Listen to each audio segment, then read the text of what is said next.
carré. La famille, dites-moi si le son est bon. Normalement, c'est carré. J'aimerais annoncer que je Du coup, le titre de la vidéo, c'est la face cachée du jeu vidéo.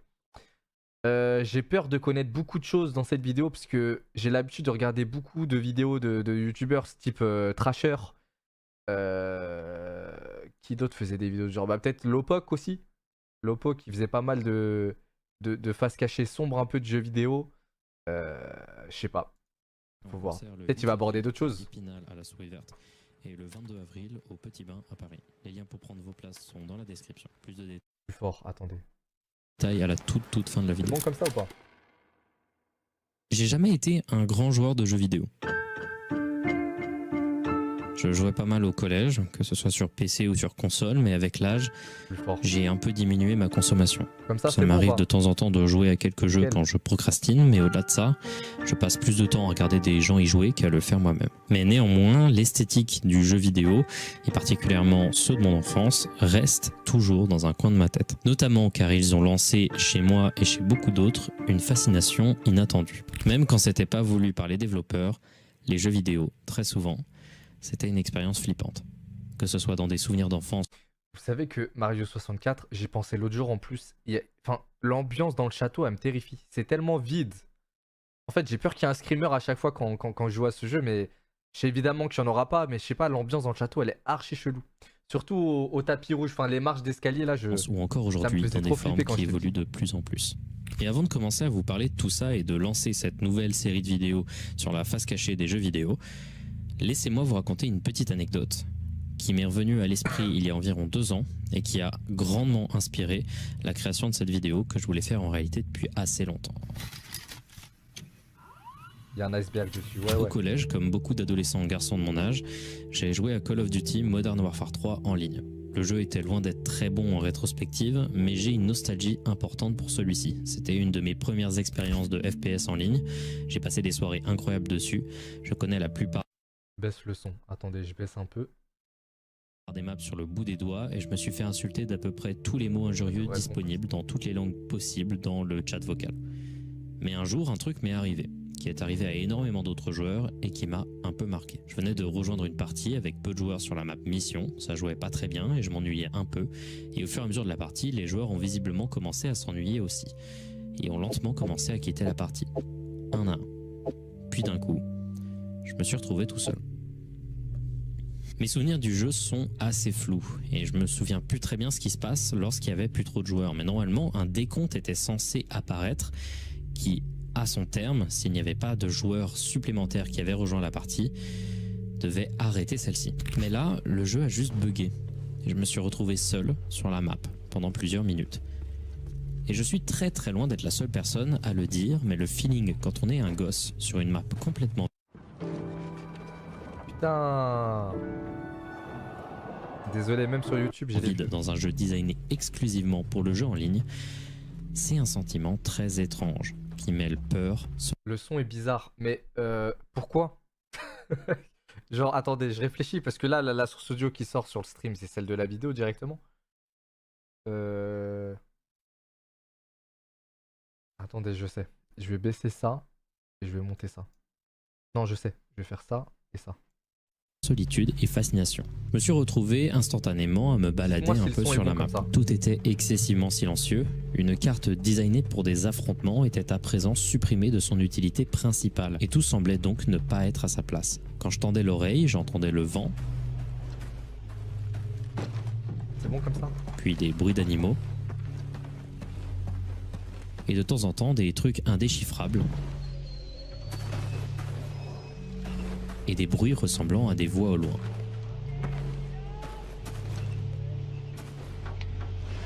Je n'avais pas l'impression d'être vraiment seul, et couplé avec la réalisation que quelqu'un pouvait probablement rejoindre la partie à tout moment, ça m'a mis un peu mal à l'aise. Alors que je commençais à visiter l'intérieur des bâtiments que je n'avais jamais vraiment observé avant, un décompte a commencé à apparaître, c'était celui de la fin de la partie, et à son terme, c'était fini. Après ça, j'ai lancé une nouvelle partie en ligne, et là, cette fois-ci, j'ai joué. Cette expérience, je suis certain qu'au moins un bon tiers des gens qui m'écoutent actuellement l'ont vécu. Et en général, c'est une expérience qui met un peu mal à l'aise. Bon, après, c'est la première anecdote de la vidéo, hein. Faut pas être trop dur avec ça, c'est vraiment le tout début. Mais bah, c'est un sentiment de vide, quoi, qu'il y a juste parce qu'il y a bah, personne, du coup. Mais je suis pas tellement fan de Je suis l'anecdote loin là. d'être le seul. C'est tellement un truc notable dans l'expérience d'un joueur qu'un jeu entier a été créé sur le sujet. Et on en parlera peut-être dans une autre vidéo. Comme quoi, c'est un sentiment qui marque beaucoup de joueurs. Pourquoi ? On verra ça bien plus tard dans la vidéo. Cette expérience m'est revenue en tête il y a déjà 2 ans quand je suis tombé sur une vidéo du youtubeur The Librarian s'appelant « Cette sensation terrifiante, qu'est-ce qui se passe avec les jeux sources ?» Cette vidéo assez courte se penchait sur l'étrange sensation que l'on peut ressentir lorsqu'on joue sur des maps de jeux vidéo utilisant le moteur source. C'est un moteur de jeu créé par Valve qui a un style graphique et un moteur physique très reconnaissable, et de nombreux jeux ont été créés dessus qui ont eu un grand succès, que ce soit Portal, Left 4 Dead, Half-Life 2 et c'est ce sur quoi on va se pencher, Garry's Mod. Garry's Mod, c'est un jeu sans objectif que vous connaissez probablement. Un bac à sable complet permettant à des gens de créer des jeux, des maps, des serveurs et donc de se créer eux-mêmes leur terrain de jeu ou de le partager avec d'autres personnes à travers les possibilités et limitations qu'offre le moteur source. Ça a créé des modes de jeu très connus comme Propant. Dans sa vidéo, The Librarian se penche sur le sentiment de solitude et d'effroi qui peut être ressenti sur des maps du jeu et plus particulièrement il utilise l'exemple de la map RP Downtown V2, une map créée en 2008 par le Par contre, tous les jeux dont il parle, c'est vraiment mon enfance, hein. Counter-Strike Source, Half-Life 2, Garry's Mod, Left 4 Dead. Wesh! Wesh! Wesh!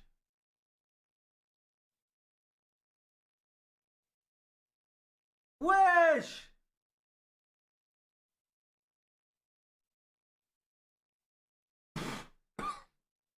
Wesh!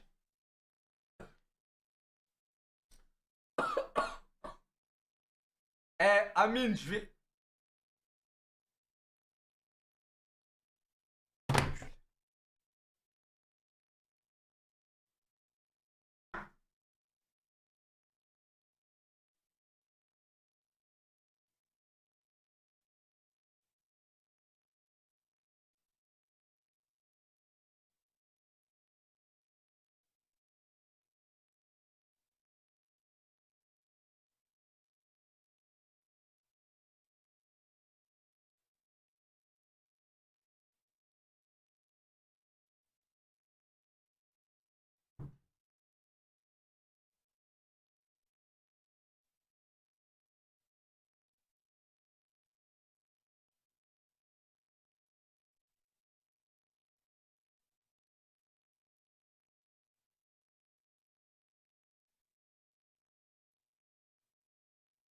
Wesh, j'ai eu la peur de ma vie, j'ai cru.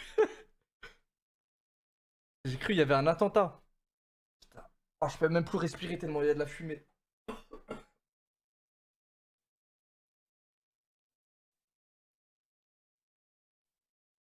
Attendez, juste la fumée, elle passe un peu.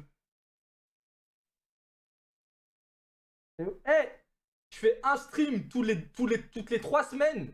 Et Zama, je peux plus respirer pendant mon stream. C'est ça que tu me fais? FDP, va. Ah, comment j'ai eu peur, ça, grand. En plus, j'étais en train de parler de mes souvenirs d'enfance. J'étais en train de sourire. joueur The Pro, qui est devenu en un an la map la plus populaire pour jouer à des jeux de rôle de type Dark RP. Il s'agit d'un centre-ville simple et versatile avec des hôtels et d'autres bâtiments ainsi qu'une place centrale, mais également un réseau d'égouts sous la carte assez sombre. Au fur et à mesure du temps, des rumeurs ont commencé à se former autour de la map. Le créateur, The Pro, serait mort en 2011 selon des personnes qui le connaissaient. Et lentement, des témoignages de phénomènes paranormaux sur la map apparurent. Des fantômes, des silhouettes noires dans le coin de l'œil, des bruits ici et là, et des visages dans les fenêtres des bâtiments vides et vastes de la carte.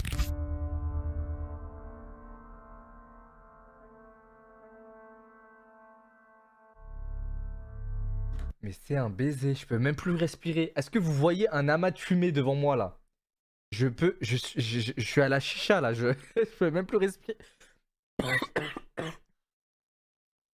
Oh non, il m'a baisé mon live. Il m'a baisé mon live. En fait, ça m'apprendra. Eh, plus jamais je viens live ici. Faut que j'ai mon propre setup. C'est bon, j'ai compris.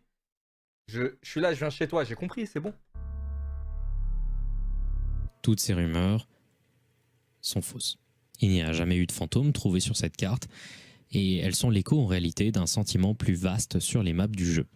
Ces cartes sont des petites simulations d'espaces de vie designées parfois de manière minutieuse pour que l'interaction en multijoueur ait l'air plus naturelle. Ouvre la fenêtre. Je peux pas, il faut une clé pour ouvrir la fenêtre. J'ai jamais vu une fenêtre comme ça. Zarma, faut rentrer une clé, tourner et la fenêtre elle s'ouvre. J'ai pas la clé.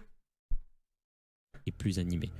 Jouer en solo, la map paraît d'un vide abyssal. On y a enlevé un des éléments clés de son efficacité, les joueurs. À ce moment-là, des éléments servant à créer une ambiance plus fournie à la map deviennent plus menaçants. Les bruits au loin de la ville, des sirènes de police, un agencement de la map qui ne paraît pas naturel. Tout ça rappelle le jeu multijoueur. Et du coup, le cerveau veut qu'il y ait d'autres joueurs. Mais le problème, c'est que non. Donc du coup, le cerveau va combler les trous et donne cette impression d'être observé. Il devrait y avoir des joueurs, mais il n'y en a pas. Et là, ce que je trouve intéressant, c'est que toutes ces réflexions que j'ai eues, toutes ces expériences que j'ai partagées avec de nombreux autres joueurs, des expériences qui sont horrifiques, mystérieuses ou au minimum un peu de malaise, et ben ces expériences, elles n'ont pas du tout été attendues par les développeurs. Et c'est ça qui m'intéresse en réalité. C'est ces éléments de jeu qui n'étaient pas forcément prévus ou alors qui étaient prévus mais qui sont cachés et trop mystérieux, qui ressortent grossièrement dans l'expérience d'un joueur comme quelque chose de terrifiant sans forcément que ce soit quelque chose d'important. Je vais donc lancer cette série de vidéos sur la face cachée des jeux vidéo. Dedans, on va parler de beaucoup de choses. À chaque fois, on parlera de mystères variés autour de jeux vidéo, d'éléments bizarres, de jeux vidéo cryptiques. Et vous allez voir, il y a plein de choses très intéressantes à dire sur le sujet et des trucs peu attendu. Mais comme il s'agit du premier cas dans cette série de vidéos, je vais surtout me pencher sur des phénomènes très connus, avec aussi bien des trucs très connus qui ont été traités sur des chaînes françaises ou des sujets plus deep mais qui ont été traités par des youtubeurs comme Nexpo. Il y a d'ailleurs 2 sujets, je crois, qui ont déjà été traités par Nexpo. Je n'ai pas vu ces vidéos, mais je sais qu'ils ont été traités et donc je pense qu'il y aura des similitudes dans la manière de les traiter. Donc désolé si vous connaissez beaucoup des sujets dont je vais parler dans cette vidéo et j'espère que cette vidéo vous plaira. Donnez-moi vos retours dans les commentaires. Bref, commençons, entrons dans la face cachée du jeu vidéo.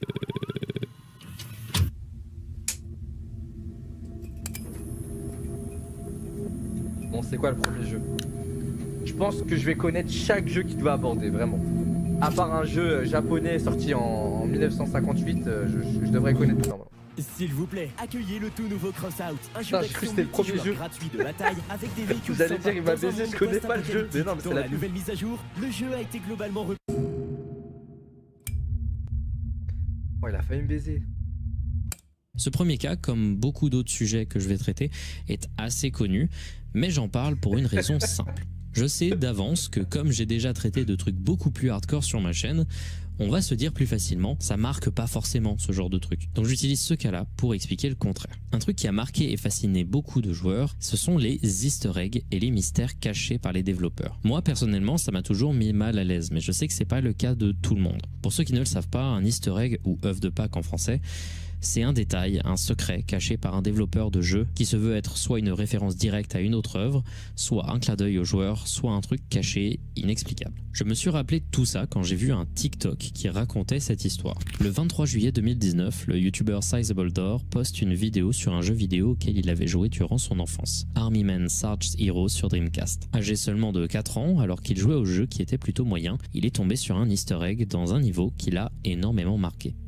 Des années après, il y pensait encore. Alors il est allé chercher sur internet pour trouver des vidéos, des images de gens qui avaient fait la même découverte.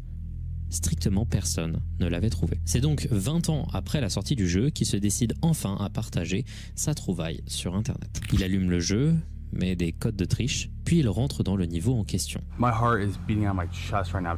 18 years I've had this in the back of my fucking head. I've shown a few friends of mine and they don't believe it, but I'm finally able to show you guys this. Il se met à plat ventre devant un mur orange Right here. Wesh, le jeu, il a et l'air lourd. rampe dans un trou dissimulé de celui-ci. Voici ce qu'il y a derrière. Waouh. Wesh.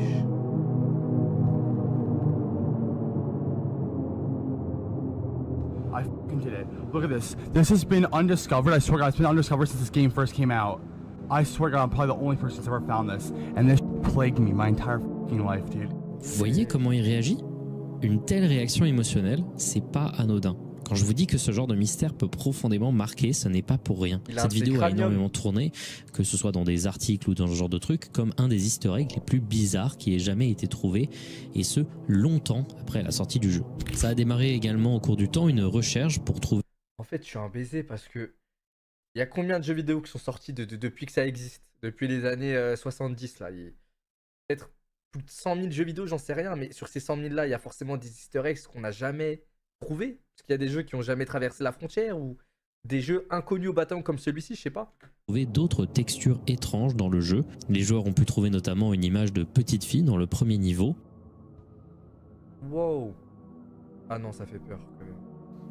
Ou alors un code de triche changeant toutes les textures du jeu en des visages du développeur. Il y en avait en effet énormément. Ces textures, c'était des textures blagues faites par les développeurs qui ne devaient en réalité pas se retrouver dans le jeu final. C'était des placeholders, des textures qu'on utilise temporairement en attendant de les remplacer. Cette histoire est parfaite pour une introduction parce qu'elle rappelle deux choses qui vont être essentielles. D'abord, les jeux vidéo et les trucs bizarres qui peuvent se passer dedans, ça a un impact émotionnel sur les gens et ça peut énormément les marquer. C'est marquant comme d'autres médias peuvent l'être. Mais également, on ne peut jamais être sûr à 100% d'avoir trouvé tout dans un jeu.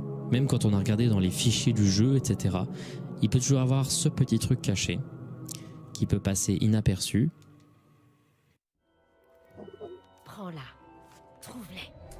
Ah les pubs, je commence à en avoir marre là, ça y est. Peut-être à jamais. Le chat, Zola a dit j'accuse. Moi je dis je m'excuse. Je m'excuse de toutes ces pubs que je vous fous à la gueule.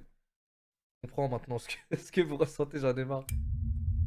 Ah, la Game Boy Camera, je la connais celle-ci. La Game Boy. Et j'allais en parler, mais en vrai, la tête du mec, ça me rappelle vraiment l'apnée qu'il y a dans la Game Boy Camera. C'est à peu près la même chose. Il s'est vendu en des quantités aberrantes. Il y a eu une période notamment où des fabricants, pour capitaliser sur ce succès, ont créé des tonnes d'accessoires inutiles de plus en plus alambiqués pour toujours... Par contre, l'accessoire avec la lumière qui se met sur l'écran, c'était vraiment le top accessoire, sa mère. C'est vraiment pas inutile. Tu voyais rien sinon. Et encore vider les poches des parents. Parmi ces anecdotiques expérimentations, on trouve la Game Boy Camera, un jeu accessoire qui permettait de prendre des photos de très faible qualité, de les modifier et de jouer à des petits jeux intégrés à la cartouche. On pouvait également acheter le Game Boy Printer pour imprimer ces photos. C'était une autre époque que heureusement je n'ai pas eu à vivre. Bref, le jeu aurait pu tomber complètement de l'oubli et rester une sorte de curiosité aléatoire de l'histoire de Nintendo en fait, mais non. Parce qu'il y a un truc qui n'a jamais été expliqué et qu'on n'a jamais compris, qui a terrorisé des tonnes de gamins. Si vous regardez dans un des écrans de sélection du jeu, il y a une fonctionnalité qui n'a rien à faire là du nom de Run. On peut traduire Run dans cette situation par courir, mais aussi par s'enfuir. Quand on sélectionne Run, on voit cette image montrant une carte de l'Afrique avec écrit « Vous vous apprêtez à franchir l'équateur ». Jambo Nintendo. Jambo signifiant bonjour en swahili. Là comme ça on dirait juste une petite blague bizarre mais mignonne, mais si on appuie plusieurs fois sur Run, on finit par tomber sur ça.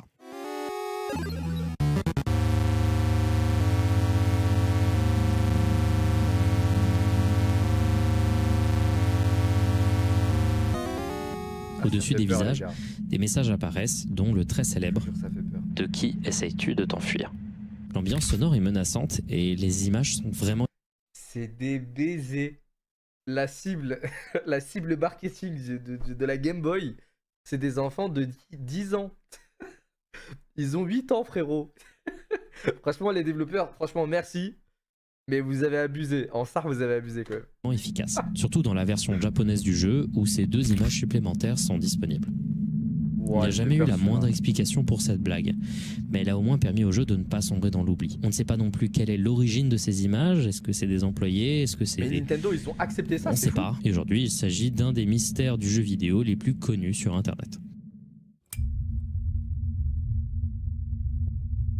Avec ce troisième sujet, on termine les sujets ultra connus avec un très étrange easter egg qui a beaucoup tourné sur internet et qui a un lien avec le jeu Sonic CD. Comme c'était un des premiers jeux sur CD, les développeurs pouvaient mettre beaucoup plus de musique de bonne qualité et donc c'est tout naturellement que, caché dans le jeu, un écran de sound test était disponible. Ce sound test était un peu caché et si vous vouliez y accéder, il fallait faire sur l'écran titre bas bas bas gauche droite et le bouton A pour y accéder.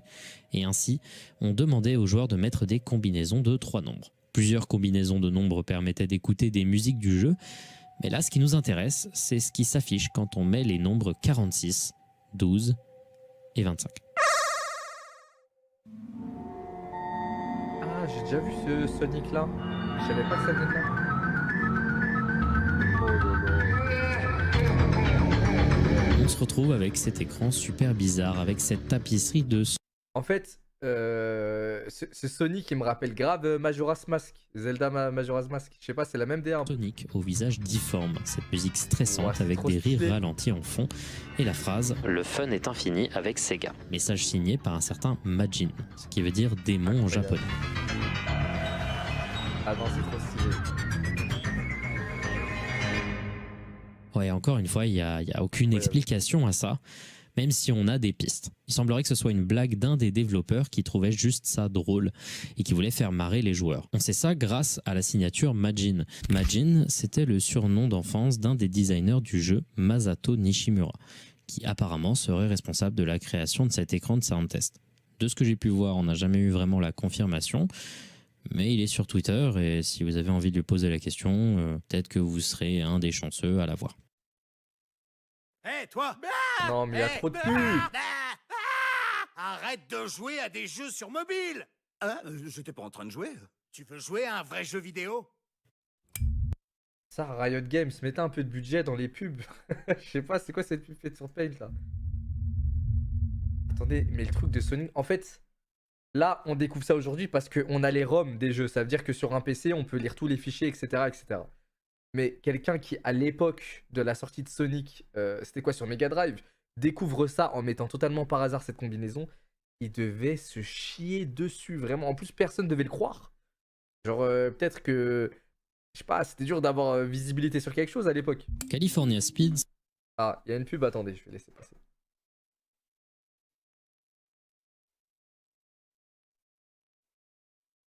Non, c'est infernal. Ça veut dire que vous avez une pub Twitch plus une pub YouTube.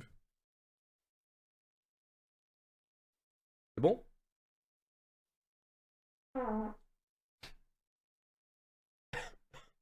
C'est bon ou pas? La pub, elle est passée ou pas?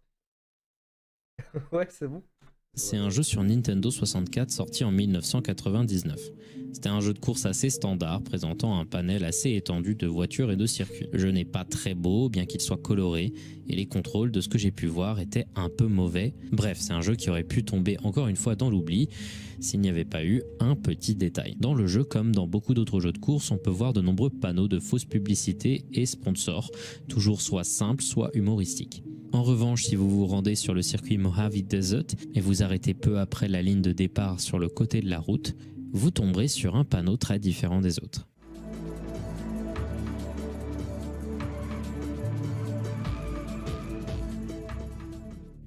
Au lieu de la couleur habituelle des autres circuits, vous verrez un panneau blanc avec écrit en lettres noires « Parfois, Dieu prend les mamans et les chiots avec lui, et parfois, seulement parfois, c'est moi qui le fais. » C'est en effet très bizarre et ça n'a clairement rien à faire dans le jeu. Cet easter egg a été révélé de manière significative au grand public sur le subreddit Creepy Gaming que je trouve génial en 2014. Ce subreddit, il a inspiré l'intégralité de cet épisode, clairement. Il présente des événements flippants et inattendus qui se passent dans des jeux vidéo et c'est legit, trop bien. Au début, les gens avaient du mal à croire que c'était un vrai easter egg du jeu. Beaucoup pensaient à un fake ou à un mod. Il faudra attendre une vidéo en 2015 du youtubeur The Easter Egg Hunter pour confirmer bel et bien que cet easter egg était réel. Alors du coup, pourquoi c'est là? Pourquoi un message semblant être une blague très dark se retrouve au milieu d'un jeu coloré, complètement oubliable, sans que ça ne corresponde avec le ton général du jeu? Eh bien la solution sera révélée par Randall Rigdon en février 2016 dans un article pour le site Pop Optic. Ce gars s'est dit qu'il allait contacter chaque personne possible ayant bossé sur le jeu et qui s'occupait des textures. On ne lui a quasiment pas répondu et quand c'était le cas, en général, c'était pour lui dire « je sais pas ». Il était frustré jusqu'à ce qu'il reçoive une réponse d'un certain Morgan Goda. Morgan Goda, il a un CV dans l'histoire du jeu vidéo qui est quand même assez stylé. Il a notamment été directeur artistique pour les Sims 3, ce qui est un assez gros titre, et aujourd'hui il a l'air de bosser pour la même entreprise qui gère Elder Scrolls Online. Bref, ce mec est assez stylé dans le monde du jeu vidéo, et le premier taf qu'il a eu à faire, c'est transmettre les textures du jeu d'arcade California Speed sorti en 1998 à sa version dont je parle depuis quelques minutes déjà sur Nintendo 64. Ce processus s'était fait dans le crunch, c'est-à-dire que toute la team d'artistes pour les textures a dû faire son taf très vite, dans une très courte période, dans des périodes et des durées qui sont complètement absurdes. Quand il est venu le moment de transmettre les panneaux publicitaires, les directeurs du portage ont demandé à l'équipe de tous les refaire entièrement, tout simplement parce que dans la version originelle, il y avait des pubs sur ces panneaux qui étaient des pubs pour d'autres jeux d'arcade du studio. Sauf que le focus du studio maintenant, c'était pas l'arcade, c'était le jeu sur console. Donc il fallait tout refaire. Comme il y avait très peu de temps, il a dû créer rapidement une texture placeholder.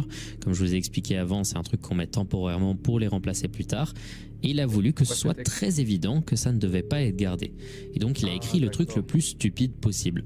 Mais le problème, c'est que non seulement la texture n'a pas été remplacée après, mais aussi Morgan l'a complètement oublié. Du coup, ce que vous voyez, c'est une blague à la con d'un développeur fatigué en crunch complet qui, 18 ans après sa conception, lui a été remis en dessous du nez.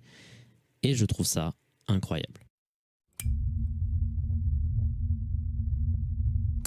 Là, on commence à rentrer dans des trucs qui sont moins connus de la part des joueurs français. La saga de films Scooby-Doo est un truc absolument glorieux, typiquement issu du monde formidable des années 2000.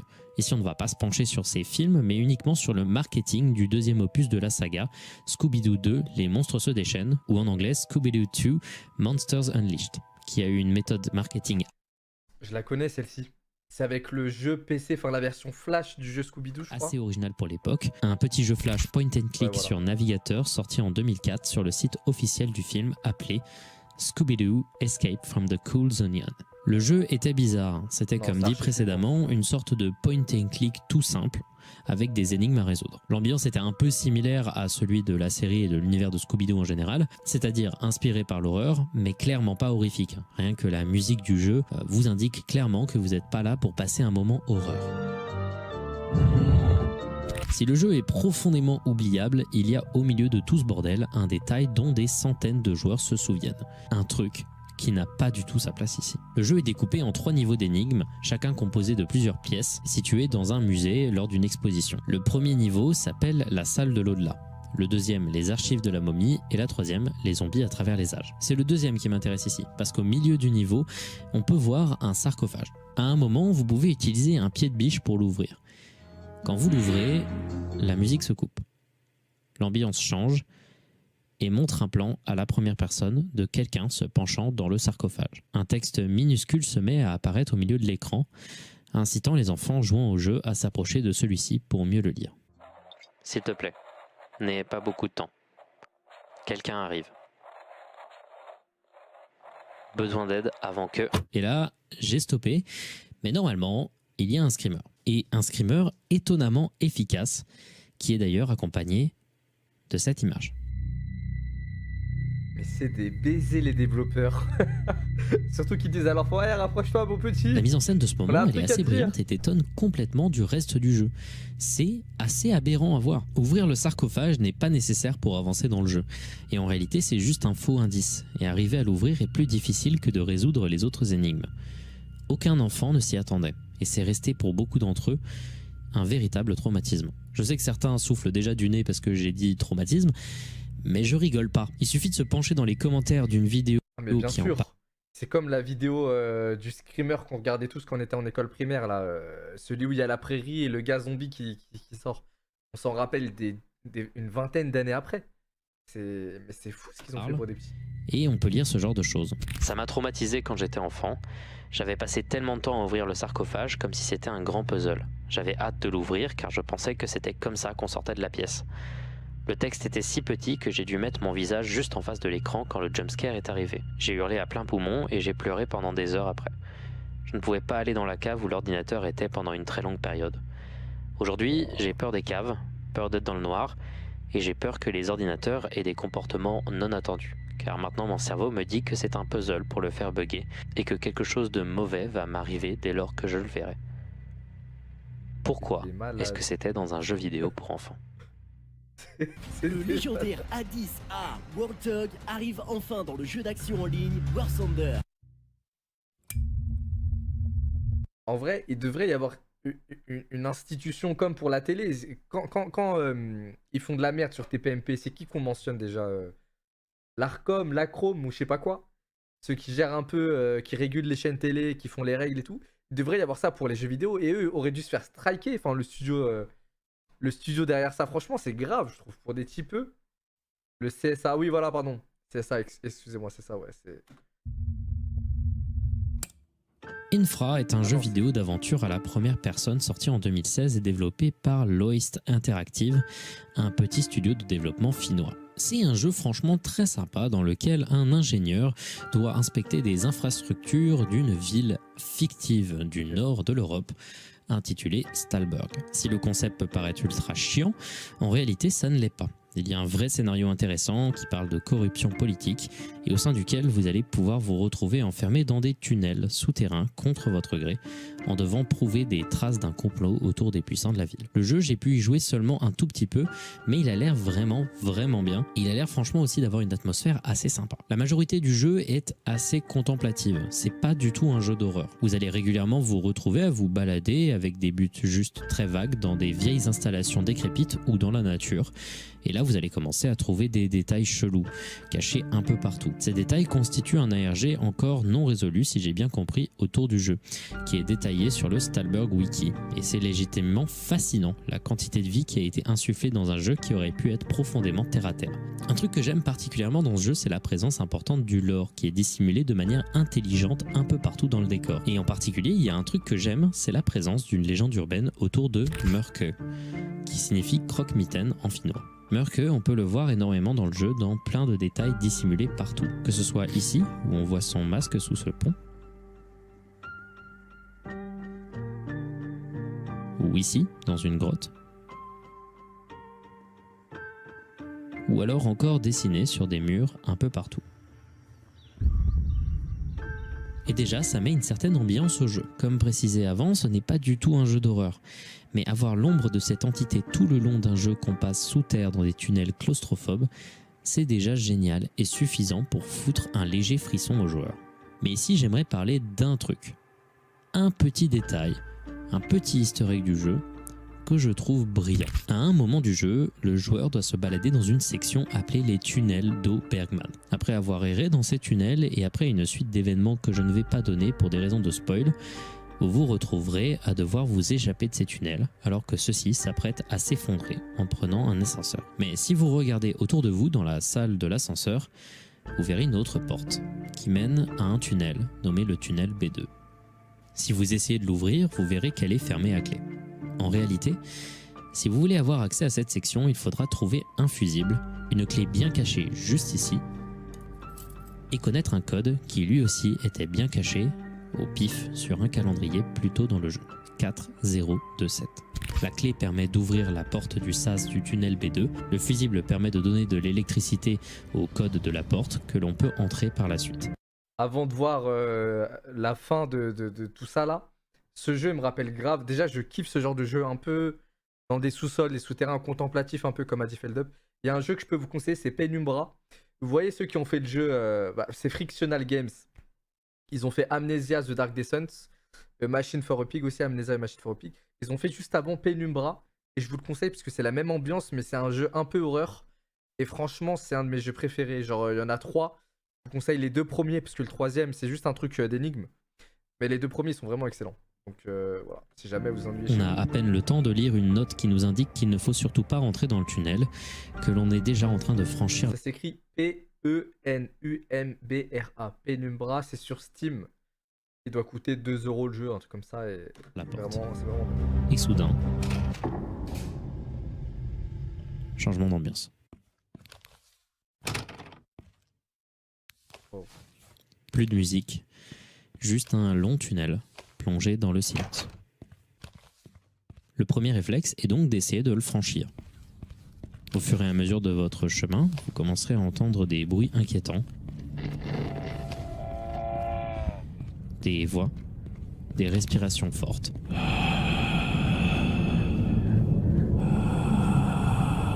puis soudain...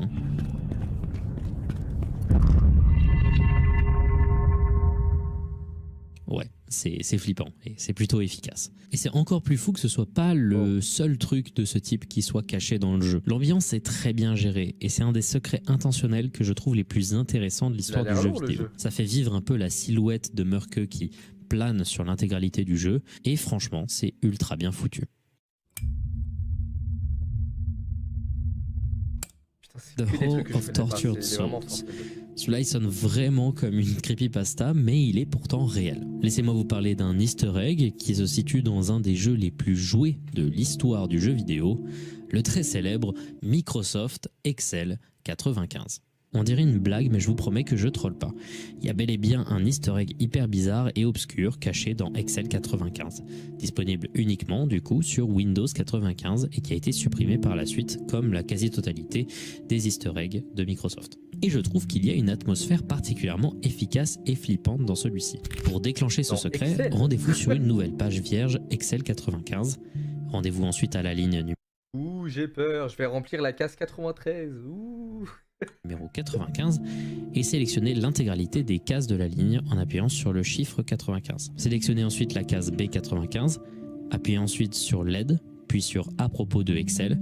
Maintenez ensuite CTRL, ALT et SHIFT et appuyez sur Tech Support et une fenêtre apparaîtra. Cette fenêtre s'appelle The Hall of Tortured Souls, la salle des âmes torturées. Il s'agit d'un mini-jeu en 3D primitive à la Doom. Dans ce jeu, vous apparaissez dans cette salle verte avec des piliers bleus. On peut voir quelques fenêtres à travers desquelles on peut observer un ciel rouge et un horizon vide. Si vous utilisez les flèches directionnelles de votre clavier, vous pouvez vous déplacer. Vous pouvez également utiliser les... Attendez, déjà c'est de la dinguerie, d'accord. Mais à l'époque, les ordinateurs, ils avaient 50 MO de stockage interne. Et eux, dans Excel, au lieu que le logiciel fasse 1 MO, il en fait 8 parce qu'ils ont mis un mini-jeu dedans. Franchement, ils cassent les couilles un peu quand même. Mais franchement, c'est propre. Les touches D et C pour regarder en haut et en bas. C'était vraiment les débuts du FPS. Si vous vous déplacez, vous pourrez passer cet escalier bleu qui amène à une petite pièce rouge avec des crédits. Probablement les gens ayant bossé sur Excel, qui ne bénéficiaient pas forcément de reconnaissance à l'époque. Si pour l'instant l'ambiance est un peu étrange, mais ça va, les choses deviennent plus intéressantes lorsqu'on réalise un cheat code. Mais donc oui, il y a un secret caché dans un secret. Tapez EXCELFKA, Excel FKA, et vous verrez le mur à l'arrière de la première salle disparaître. Vous tomberez alors sur cette grande salle rouge avec un petit chemin bleu surélevé. Franchissez-le doucement pour ne pas tomber car vous allez extrêmement vite et vous tomberez sur cette salle grise avec ses photos. C'est trop incroyable. Ces photos qui sont encore non identifiées. Probablement l'équipe de développeurs, mais ça n'a jamais été confirmé à 100%. Ça par contre c'est Maxime Biaggi, hein. Qu'on ne fasse pas croire le contraire. Voilà donc la salle des âmes torturées. C'est vrai que pour 1995, un tel easter egg avec un nom aussi sinistre amène à se poser pas mal de questions. Pourquoi cette photo ? Pourquoi cet easter egg en général ? Qu'est-ce que ça fout là ? Est-ce que comme la plupart de ces secrets, c'était une blague ou est-ce que c'était l'expression d'un mécontentement général de l'équipe ? On ne sait pas. Les collisions sont facilement cassables en fonçant dans des angles et on peut ainsi observer l'intérieur de la salle avec toutes les textures inversées. Bref, un étrange mystère devenu légendaire aujourd'hui. Il y a même des gens qui s'amusent à faire des sortes de speedrun, c'est assez drôle. Mais bon, juste une petite curiosité. Maintenant, on va rentrer dans des sujets que je trouve vraiment ultra fascinants. En tout cas, cette vidéo me donne l'impression que à l'époque, les développeurs avaient un certain sens de l'humour. Peut-être qu'aujourd'hui, c'est peut-être les sociétés dans lesquelles ils travaillent qui les bloquent, je sais pas. Mais il y a de moins en moins d'easter eggs ou c'est moi ? Parce que le dernier que j'ai connu de tête, c'est GTA San Andreas avec le Yeti, peut-être ? Ah non, peut-être c'est dans GTA 5, je sais plus. Mais je sais pas, à l'époque c'était vraiment... The Museum of Anything Goes, c'est un de mes trucs préférés qui ait pu exister. Je rigole pas. C'est un jeu qui a été créé en 1995 par Michael Markowski et Maxwell Robinson. Et il s'agit d'une sorte de proto-jeu éducatif qui est en réalité un délire psychédélique ultra étrange et magnifiquement daté. Pour vous dire, quand vous lancez le jeu, vous voyez ça. You can turn right, you can turn left, you can step forward, step backwards, move at an angle, or you can just click on. Wow. Vous voyez la couleur. Le jeu se présente comme une sorte de balade au sein d'un musée. Le musée de Tout est permis, c'est la meilleure manière. Par contre, ça, ils ont plagié le dessin animé Oli Poliron sur Disney Channel. Je sais pas si vous vous rappelez de ce truc, mais c'est le même design. De traduire le titre du jeu. Et je ne rigole pas, ce jeu n'est jamais prévisible. C'est n'importe quoi du début à la fin. Le jeu regorge de centaines d'animations, de puzzles et des... Les intros de Billy. Bah, voilà, ça me faisait penser à mes intros. Franchement, j'ai déjà fait cette voix de Pépé une fois pour Hajj Billy. Events incompréhensibles, toujours très cheap et profondément random. Genre au hasard de votre voyage, vous tomberez sur ce genre de truc. C'est la défense là.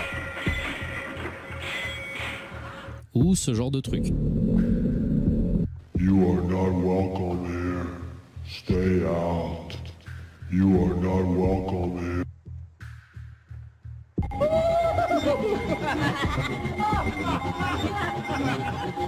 En fait, je suis moins fan parce que le jeu c'est juste du gros what the fuck. Alors que un bon easter egg dans un jeu qui n'est pas horreur, qui n'a rien à voir, c'est ce qui est vraiment je me chie dessus, mais et là je sais pas, je suis un peu insensible à ça là. Ici, si vous cliquez ici, ben vous verrez ça.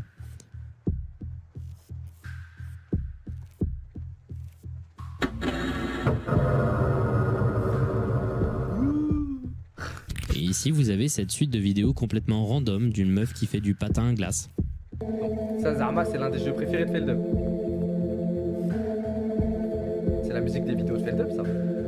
Et c'est comme ça tout le temps. Ce jeu, il est incompréhensible, ça regorge de trucs complètement aléatoires et c'est jamais prévisible. Mais, et vous l'avez remarqué, l'ambiance du jeu est pas tout à fait accueillante. D'abord, moi je vous mets une musique en fond, mais en réalité le jeu est plongé dans un profond silence, régulièrement arrêté par des crachats de bruit aléatoires.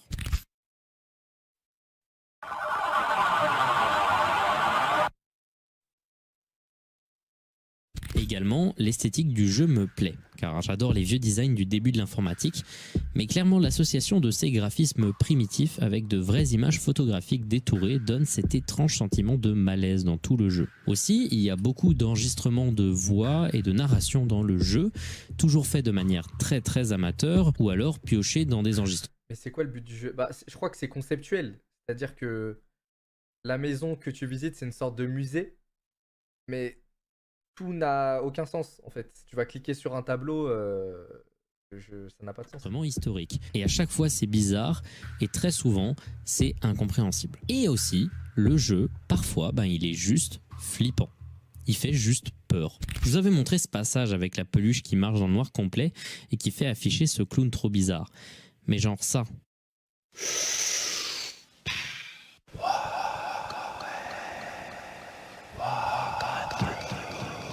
Ce sound design, c'est clairement fait pour mettre mal à l'aise. Et genre ça.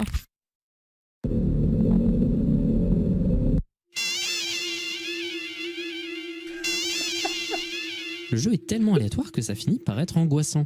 Au début de ce jeu, c'est marrant et un peu sympa, drôle, et au fur et à mesure, on se pose de plus en plus de questions. Pourquoi ce jeu il a été créé? D'où ils sortent autant d'images d'enfants et de jeunes adolescents? Puis on arrive à un moment. À ce moment. Comme beaucoup de gens, j'ai découvert ce jeu grâce à Vinny de Vinesauce qui avait fait un long gameplay dessus et qui l'avait donc revitalisé. Et comme beaucoup de gens, il y a un clip qui m'a énormément marqué. Il a pas mal tourné sur Reddit. À un moment, lorsqu'il se baladait dans les parts plus obscures du jeu, il est tombé sur ce tableau avec un passage obscurci par des nuages. Il clique dessus et un message apparaît. Appuyez sur ce bouton si vous voulez voir quelqu'un tomber du ciel. Non!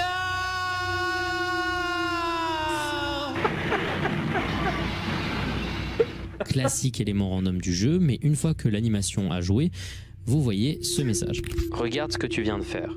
Tu dois maintenant te rendre à son enterrement. Mais d'abord, vous devez creuser une tombe. Une vidéo se joue d'un tractopelle qui commence à creuser une tombe, j'aime de moins en moins ce qui se passe, et vous avez ensuite 6 pierres tombales en face de vous. Cliquez sur chacune, vous donne soit des descriptions humoristiques de décès, d'autres trucs moins humoristiques, un clip audio suggérant un accident de voiture,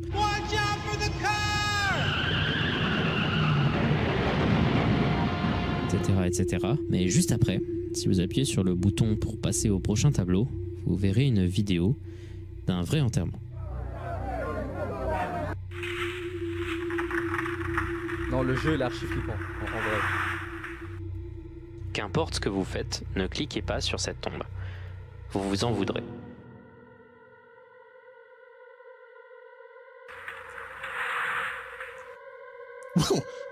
Whatever you do, don't click the grave, you'll be sorry. What, a spooky skeleton? Oh my god, it's a dead body! Get me out! The fuck is this shit? Wow. Le changement d'ambiance. Mais c'est quoi ça? Mais putain.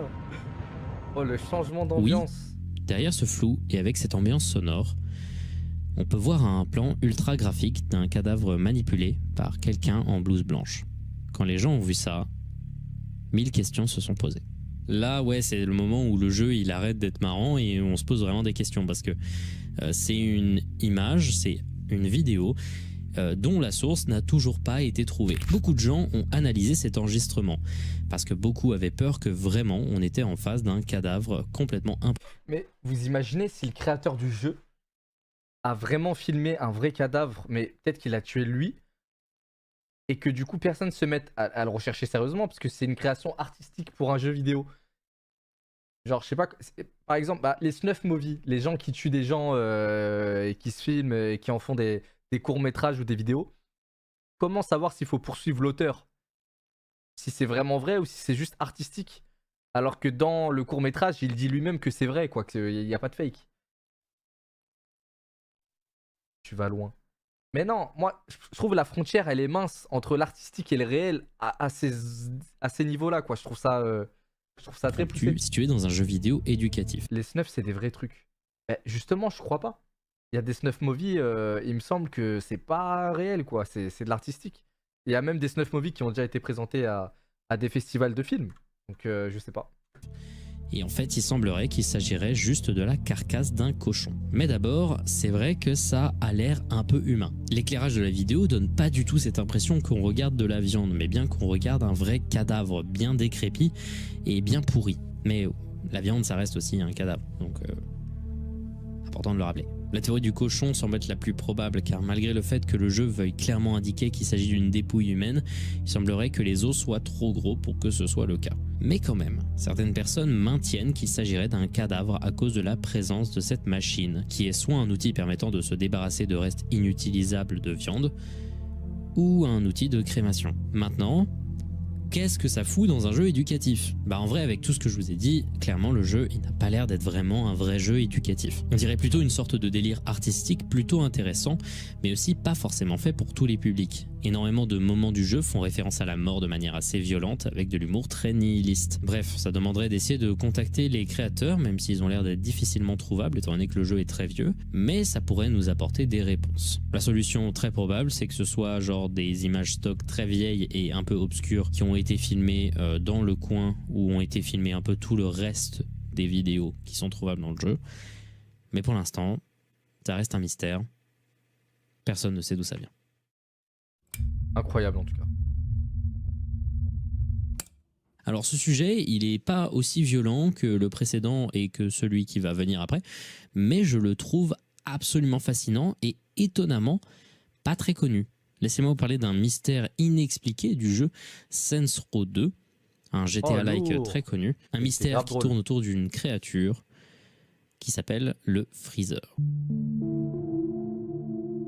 Ouais, je connaissais pas.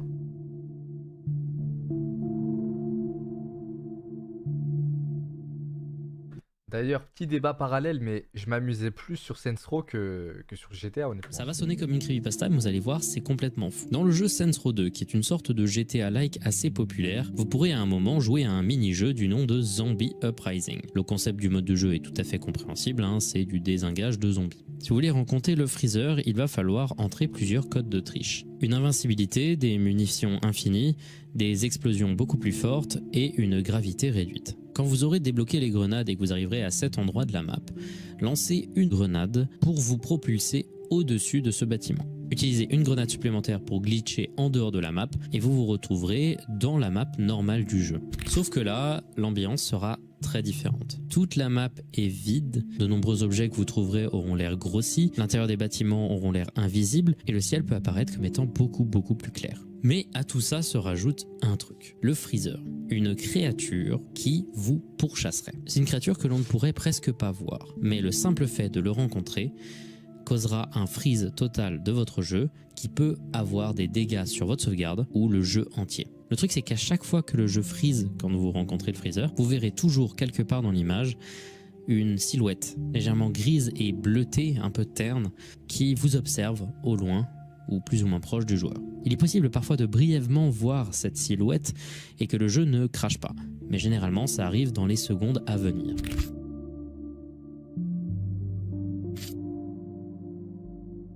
C'est cette silhouette, le freezer. Et il semblerait qu'il apparaisse beaucoup plus dans certaines parties de la map, particulièrement sous ce tunnel. On dirait une creepypasta le truc. Et très sincèrement... Ça, on dirait Out Gangsta surtout. C'est quoi cette j'ai vu le truc. Pour moi cette anecdote, il aurait dû la mettre au début.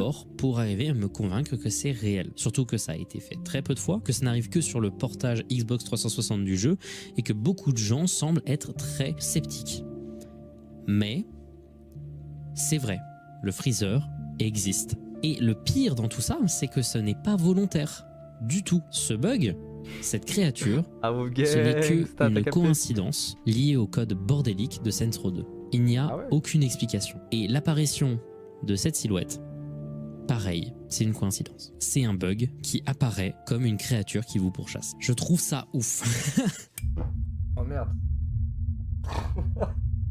Désolé, mais il était censé parler en même temps, mais il y a eu un silence. Bon, bref. En 1995, un jeu vidéo non officiel sort sur la Super Famicom, l'équivalent japonais de la Super NES, un jeu du nom de Hong Kong 97, développé par Happysoft, le pseudonyme de Kowloon Kurosawa.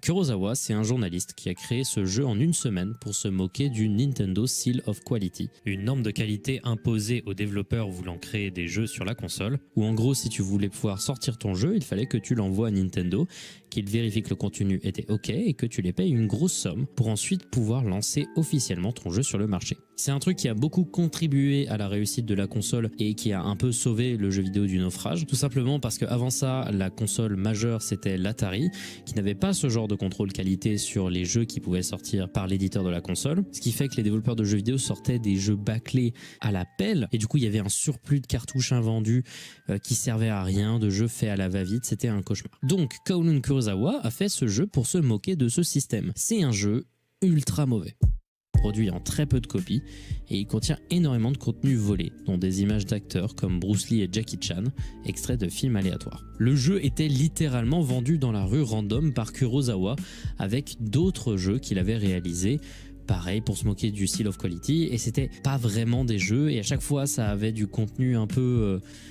limite par rapport à ce que Nintendo voulait avoir comme ligne directrice. Alors je refais cette partie là parce que je me suis, je crois, un peu trompé. S'il est vrai que Kowloon Kurosawa a déjà vendu des jeux dans la rue, il y aurait eu de la publicité pour Hong Kong 97 dans un magazine qui s'appelait Game Urara. Alors comme ça paraît sympa, mais en réalité Game Urara c'est un magazine de jeux vidéo ultra violent qui est apparu seulement 5 fois. Hong Kong 97 apparaît dans la première édition en dessous d'un dessin d'une meuf sein à l'air.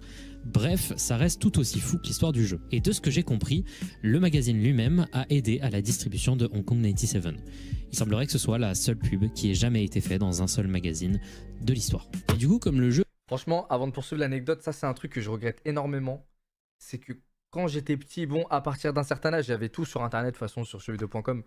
Mais j'allais au kiosque, je commandais mon magazine et j'allais l'acheter pour avoir... Je me rappelle, le dernier magazine que j'ai dû acheter, c'était sur God of War, sur Play 3 ou Play 2, je sais plus.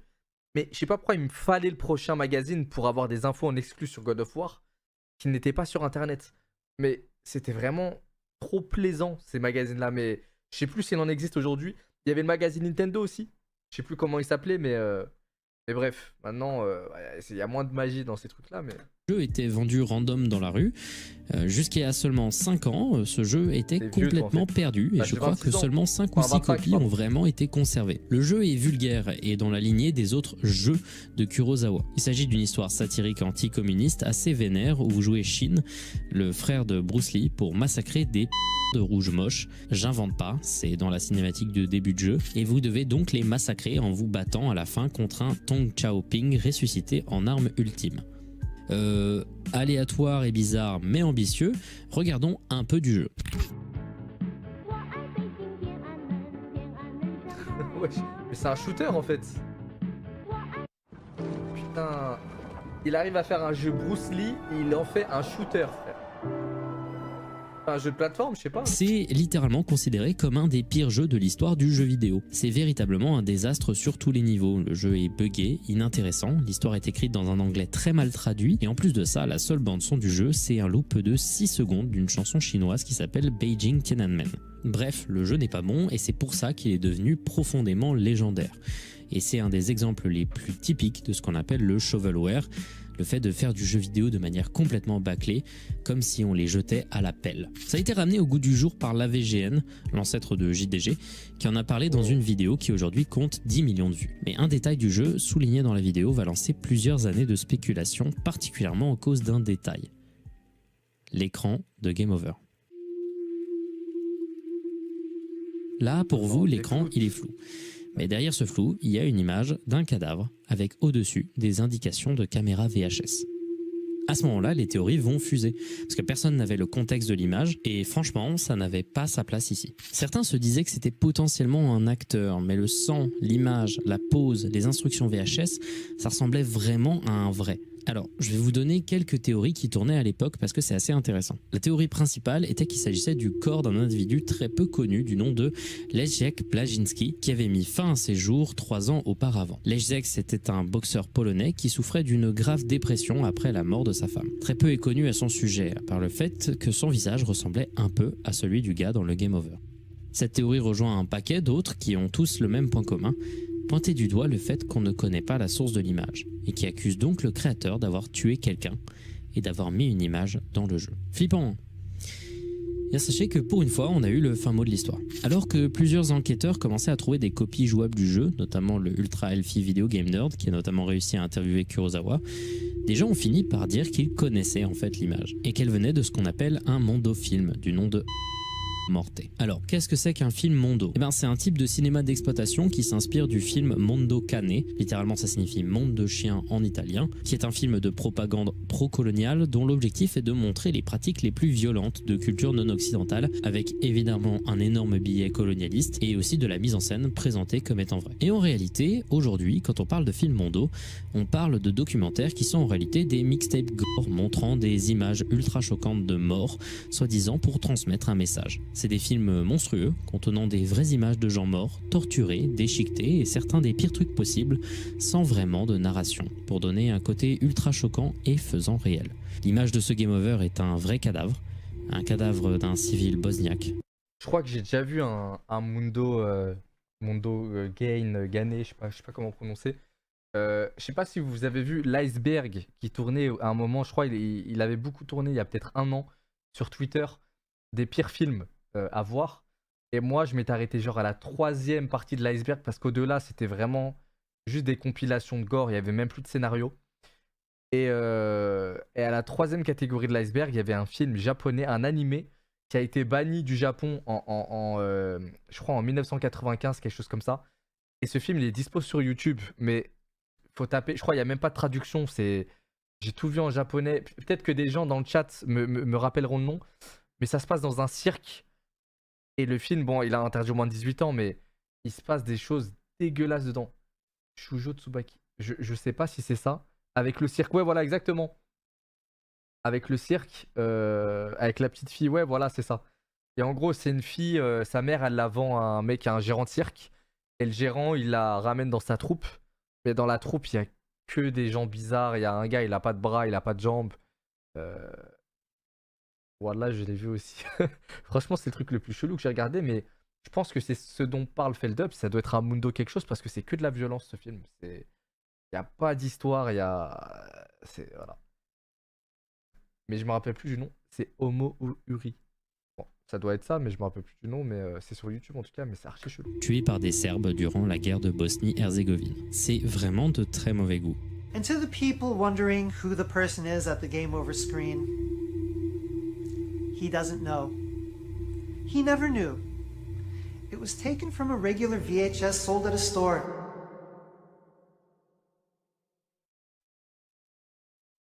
Voilà, c'est la fin de cette vidéo, mais j'aimerais quand même donner quelques petites choses en conclusion.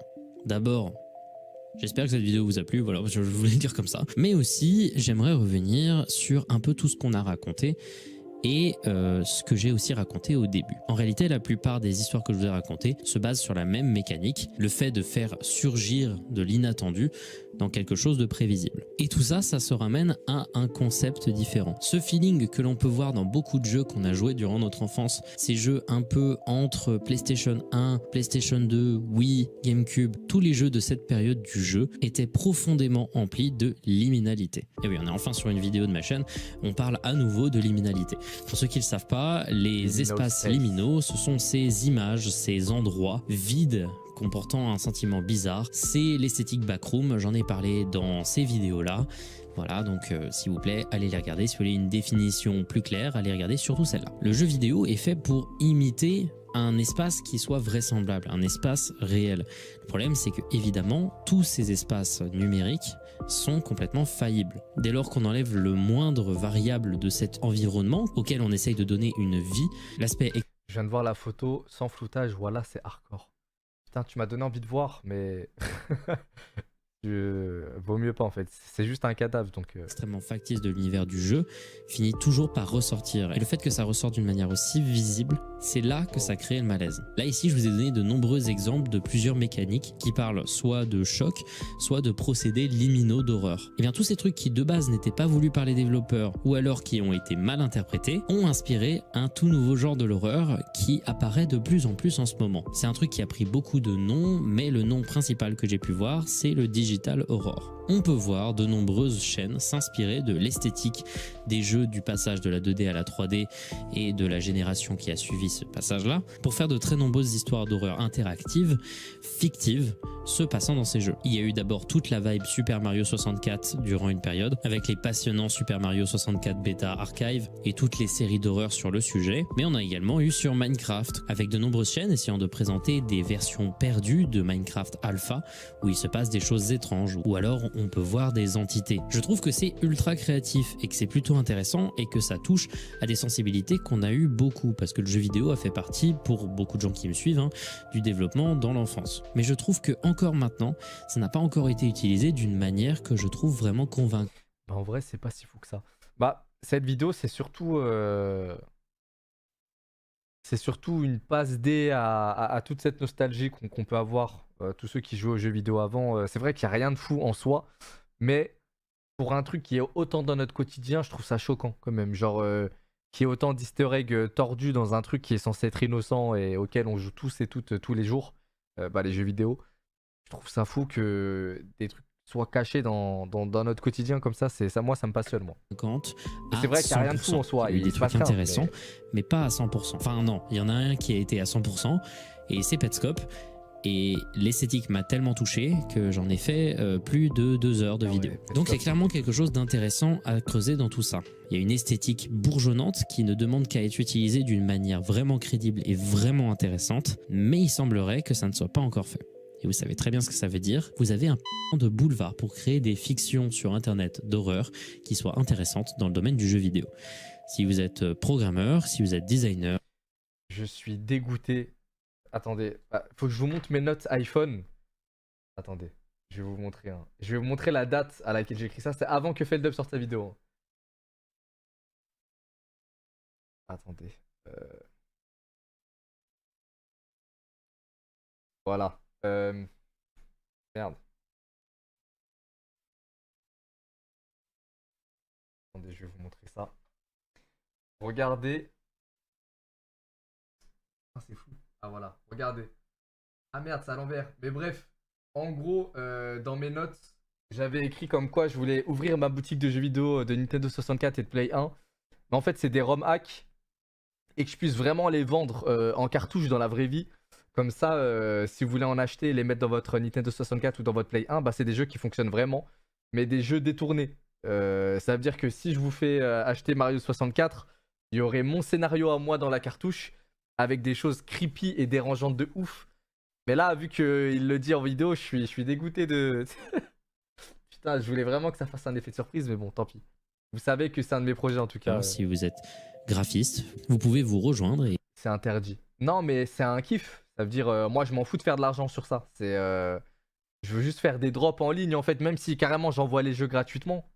Je veux pas en faire un business. Après, si c'est interdit, je vais quand même le faire, nique sa mère. Essayer de créer le futur grand classique de l'horreur sur Internet. Sur ce, moi, j'ai hâte de voir ce que vous allez pouvoir faire. Et j'espère que cette vidéo vous aura plu. Donnez-moi vos retours sur cette vidéo dans les commentaires pour savoir s'il y a des choses que je devrais faire différemment et si vous voulez revoir un épisode. Même gratuit, c'est légal. Bah, j'irai en prison, c'est tout. Voilà, vous m'enverrez des mandats. La face cachée des jeux vidéo. Voilà, donc c'est la fin de cette vidéo. J'espère qu'elle vous a plu. Je l'ai déjà dit. Comme j'ai pu le dire au début de la vidéo, je serai en concert donc le 8 avril à Épinal, à la Souris Verte, et le 22 avril au Petit Bain à Paris. Ouais, fais le dupe, on s'en branle de ta musique, voilà, mais je fais ce que je veux, bon sang. On essaye d'augmenter un peu le nombre de concerts que l'on réalise en ce moment avec le groupe. On est en train vraiment de progresser, on devient vraiment de mieux en mieux. On vous prépare vraiment du lourd. Et c'est notamment parce que l'album arrive, je pense, fin 2023. On croise les doigts. Je suis très fier de ce que je peux proposer pour l'instant. Il va y avoir des dingues qui vont arriver. Vous allez voir, ça va être vraiment cool.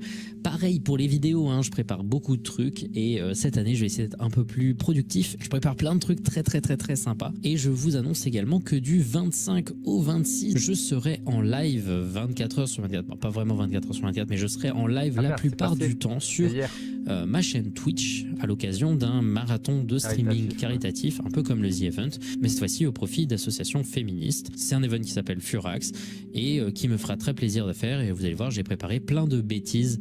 Ah, mais je crois que dans son live, il a joué à Minecraft, il est tombé sur Herobrine, je crois.